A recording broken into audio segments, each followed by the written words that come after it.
Друзья, приветствую вас на канале Словения с Хельга White. И перед тем, как мы начнем обсуждать новости уходящей недели, призываю вас подписаться на мой канал, поставить лайк этому видео и поделиться своим ценным мнением в комментариях. В международном аэропорту Берник в Любляне задержали мужчину, который несколько дней выдавал себя за полицейского. Мужчина с очень важным видом ходил по терминалу и следил за безопасностью и порядком аэропорта. Людок, мать твою, а ну иди сюда, говно собачье. Выяснилось, что мужчина ранее работал простым охранником, но имел связи среди полицейских. И, видимо, кто-то из полицейских ему помог раздобыть настоящую полицейскую форму. Мотивы данного поведения остаются пока неясными. В чем был смысл дежурить в аэропорту абсолютно бесплатно?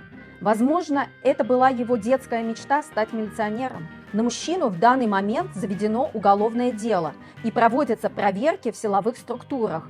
Сколько же еще оборотней в погонах могут скрываться под личиной полицейских? Надеюсь, что после отстранения фейкового полицейского безопасность в аэропорту не ухудшилась.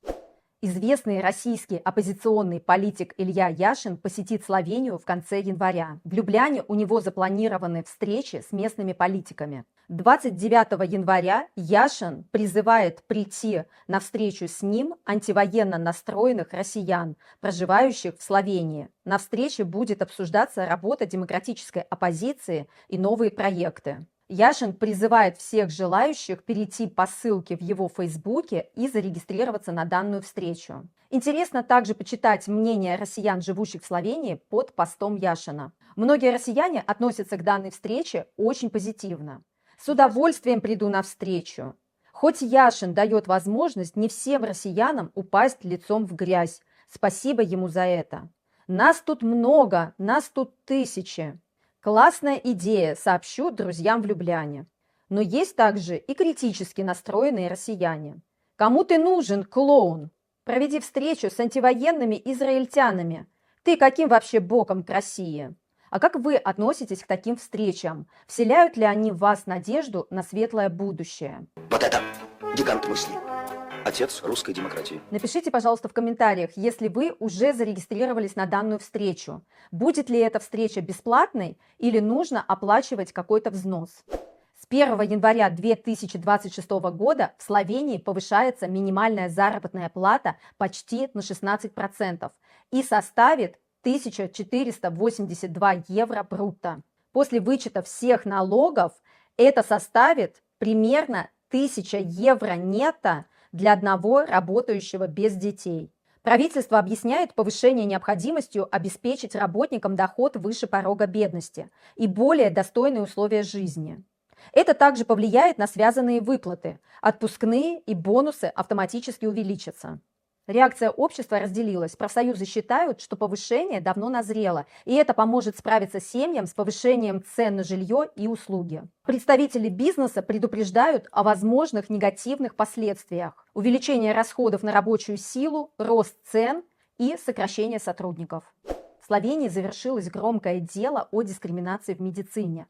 Пациентка обвинила своего гинеколога в отказе проводить ей искусственное оплодотворение из-за ее сексуальной ориентации. По словам пациентки, ее гинеколог отказалась проводить ей данную операцию из-за внутренних убеждений и взглядов на жизнь. В итоге суд встал на сторону пациентки, и гинеколог теперь обязана выплатить моральный ущерб своей пациентке. Дело стало важным сигналом о необходимости соблюдения равных прав пациентов и профессиональных стандартов в медицине. Получается, что врач не хотела, чтобы будущий ребенок воспитывался в однополой семье, и приняла такое непрофессиональное решение. А как вы считаете, правильно ли поступила эта врач? На автобусном маршруте между городами Пиран и Порторож пассажиры заметили неадекватное и опасное поведение водителя и сразу же позвонили в полицию. Расследование показало, что водитель автобуса во время работы находился под влиянием различных галлюциногенных котиков. Возможно, пассажиры заподозрили неладное, когда увидели, что он везет их в Хорватию. В январе легендарный актер Арнольд Шварценеггер посетил свою родную Австрию. Арнольд Шварценеггер вновь вернулся в родную страну, чтобы поддержать соревнования на лыжной трассе Хеньонкам в Китсбюэле и принять участие в благотворительных мероприятиях. Он собрал более 1 миллиона евро в пользу проектов по защите климата и окружающей среды. Во время соревнований Арнольда Шварценеггера заметили в VIP-зоне. Если вы еще не посещали родной дом-музей Арнольда Шварценеггера, который, кстати, находится всего лишь в 2 часах езды от Любляны, то предлагаю вам посмотреть мой репортаж, перейдя вот по этой ссылке. А тем временем Словения готовится к своим не менее знаменитым соревнованиям «Планинский уикенд».